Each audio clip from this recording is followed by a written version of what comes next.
Brestoise, Brestois, chose promis, chose due. Nous nous retrouvons aujourd'hui pour le dernier épisode par le mois 2, en tout cas de ce mercato estival, avec donc ce qui est tout simplement la recrue star, si on veut, du Stade Brestois 29, la recrue en provenance de Rennes, Romain Del Castillo.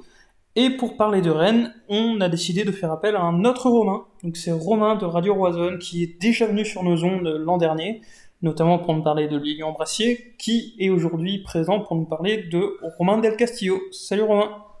Salut Yann, bonjour tout le monde, merci pour l'invitation, et du coup c'est parti. On part donc avec le transfert de Romain Del Castillo dans les toutes dernières minutes du mercato. Il me semble que le contrat a été homologué à 23h56, quelque chose comme ça. Est-ce que du côté rennais, c'est une surprise de voir Romain Del Castillo partir, qui plus est en toute fin de mercato ? Alors oui, effectivement, Romain Del Castillo a donc quitté le Stade Rennais dans les derniers instants de ce mercato. Est-ce que c'est une surprise ? Oui et non. On savait qu'il faisait partie des joueurs, en tout cas qui n'étaient pas indiscutables, de une dans l'équipe et de deux dans l'effectif. La mission de Rennes sur ce mercato, il y avait évidemment une mission pour se renforcer, notamment offensivement et défensivement, mais aussi de dégraisser un petit peu. On a eu beaucoup de départs, notamment dans les 72 dernières heures. On a eu le départ de Fetou Mawassa à Bruges, on a eu le départ de James Asiliki en prêt à Middlesbrough, on a eu Yannick Bo qui a été prêté beaucoup plus tôt dans ce mercato, on a eu le départ de Brandon Sopi, on a eu Jerzy Niamsi, enfin voilà, on a eu beaucoup de départs, et Romain Del Castillo n'était donc pas indiscutable, il n'était pas titulaire à Rennes, c'était plutôt le rôle de remplaçant qu'il avait. Et on a eu le renfort de Gaëtan Laborde qui s'apparente à une opportunité, hein, clairement. On l'a fait venir du coup dans le dernier jour de ce mercato.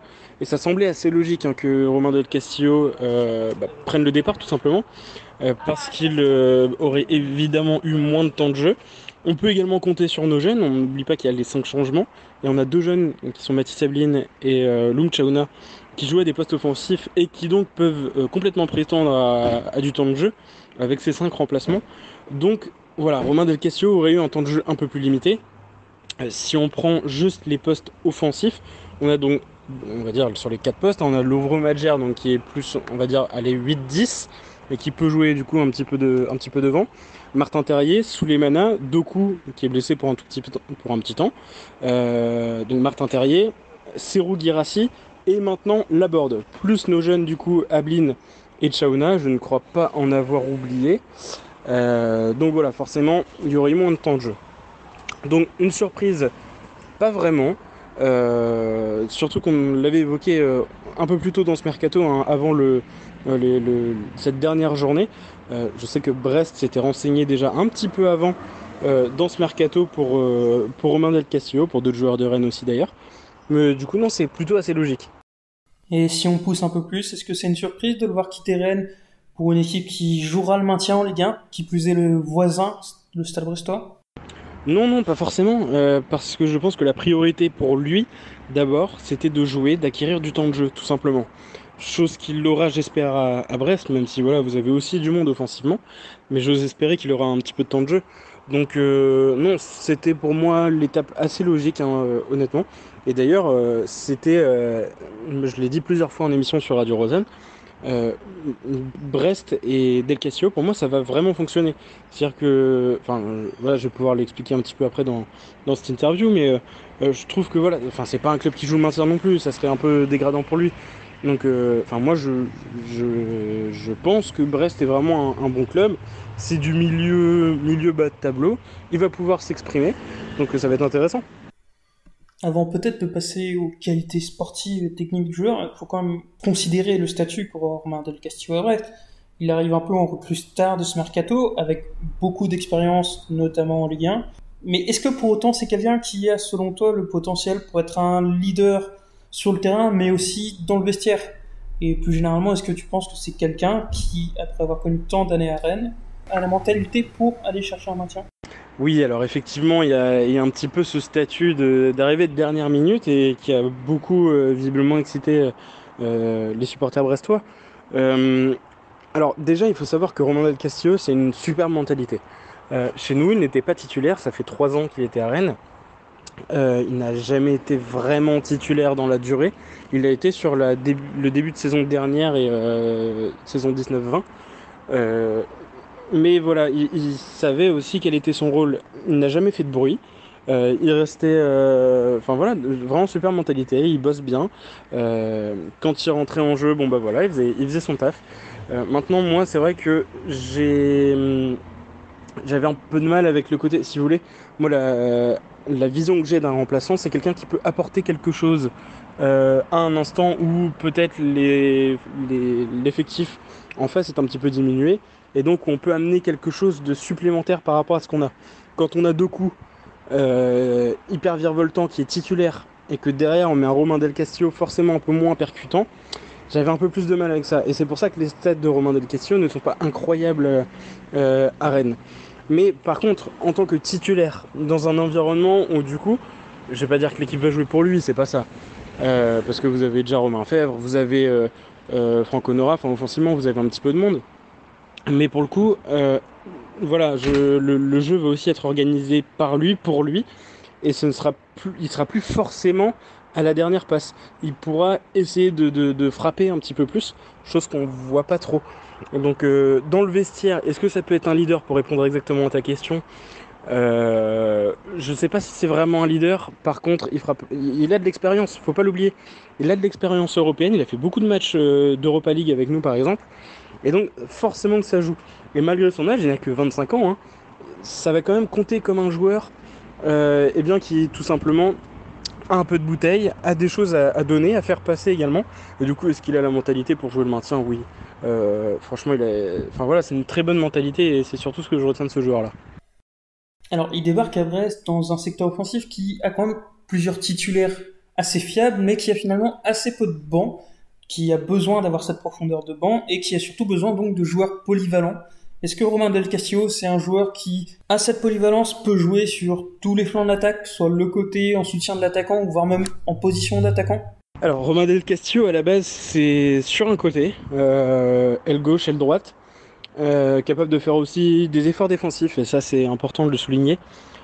Pourquoi pas le mettre dans l'axe? Je sais que ça avait été testé à quelques reprises de le mettre en 10. Clairement, devant, moi, je pense pas que ce soit le profil.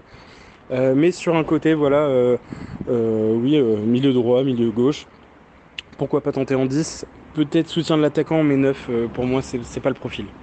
Au-delà de son poste, sa position, peut-être tu peux nous en dire un peu plus sur le joueur, notamment sur ses qualités. C'est quoi ses gros points forts, Romain Del Castillo, aujourd'hui? Ses qualités de manière générale, tout simplement une très bonne vision de jeu. Il a un bon sens de la passe, hein, clairement, et d'ailleurs ça se voit sur ses statistiques.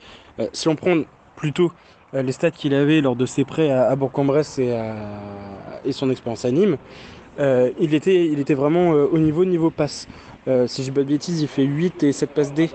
Et même chez nous d'ailleurs, il fait une saison, la saison 19-20, à 8 passes D, toutes compétitions confondues, donc, dont 3 d'ailleurs en Coupe de France. Donc ça c'est sa première des qualités, vision de jeu, sens de la passe, combativité aussi, parce que pour le coup il se démène pour son équipe. Et bah, c'est un peu une mentalité à la bretonne, c'est pour ça que je le voyais vraiment aller à Brest, et que j'en suis très très content. Et donc voilà, je dis c'est à peu près ça. À l'inverse, c'est quoi ses défauts ou à minima ses axes de progression? Moi, je le verrais peut-être un petit peu plus progresser sur la qualité de percussion directe. Après, voilà, c'est pas forcément son style de jeu. Je lui demande pas de dribbler tout le temps un contre un. Par contre, c'est vrai qu'il va forcément, euh, quasiment instantanément, amener une passe dès qu'il arrive en fait sur son côté pour provoquer, au lieu de peut-être se créer une occasion. Et moi, je le verrais peut-être, et justement, l'environnement de Brest peut l'aider à ça, peut-être se projeter un petit peu plus, que ça soit dans un tir, amener un peu plus de danger de lui-même et se créer en fait des occasions. Ça viendra avec la confiance évidemment, il n'a marqué que 2 buts, 2 ou 4 buts, je sais plus, à Rennes en plus de 100 matchs, donc évidemment que la confiance niveau tir n'est pas énorme. Donc voilà, et petite donnée que j'avais pas donnée avant, il peut apporter aussi quelque chose sur coup de pied arrêté. On l'a vu plusieurs fois essayer des coups de pied arrêtés, c'est jamais bien loin, c'est pas dedans mais c'est jamais bien loin. Donc ça peut aussi être une arme en plus. Une arme en plus, c'est justement ce que le Stade Brestois cherche avec Romain Del Castillo. On finit ce petit entretien rapide avec un pronostic. Tu vois Romain Del Castillo avoir quelles statistiques? Combien de matchs joués, combien de buts, combien de passes décisives, et puis globalement, combien de bonnes performances? Et pour ce qui est des stats, eh ben, pour moi, alors bon, voilà, c'est déjà un joueur qui connaît très bien le championnat, qui a un petit peu d'expérience, comme on disait, déjà européenne. Pour moi, une bonne saison de Romain Del Castillo, ce serait commencer à enchaîner un petit peu de buts. 5 buts, je pense que ça serait 5 ou 6 buts, ce serait déjà très bien pour lui, si on parle vraiment en Ligue 1. En gros, les stats qu'il avait avec Bourg-en-Bresse en Ligue 2, mais en Ligue 1, ça commencerait à être déjà une très bonne première saison pour moi. Si vous sort 6 buts et 6-7 passes D, eh bien ça pourrait être une saison réussie. Maintenant, c'est vrai qu'il arrive avec vraiment ce statut de, j'espère, titulaire. Donc voilà, j'ose espérer qu'il puisse augmenter rapidement ses stats. Mais pour moi, dans un premier temps, si vous faites une saison à 6 buts, 6-7 passes D, ça peut être déjà une bonne saison pour lui, avec une marge de progression. Ça serait une belle saison pour lui, et assurément, ce seraient des chiffres qui raviront les supporters brestois, le stade brestois aussi. On espère que l'avenir te donnera raison, Romain.